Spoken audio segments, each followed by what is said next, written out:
Life is full of unexpected surprises, and not all of them are pleasant. That is why having an emergency fund is absolutely essential. Start setting aside a small amount each week, even if it is just a few pounds. Every little bit adds up over time and gives you a financial safety net when you need it most. Open a dedicated savings account and set up a direct debit so your emergency fund grows without you even thinking about it. Automating your savings removes the temptation to spend and ensures you stay consistent.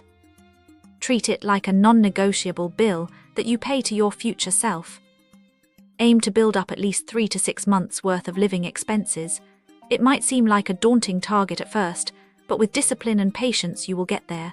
Start today, stay committed, and give yourself the peace of mind that comes with being financially prepared. Disclaimer: this video is for informational and educational purposes only and does not constitute financial advice. Always seek advice from a qualified professional before making financial decisions. I'm not a financial advisor, and this video is not financial advice.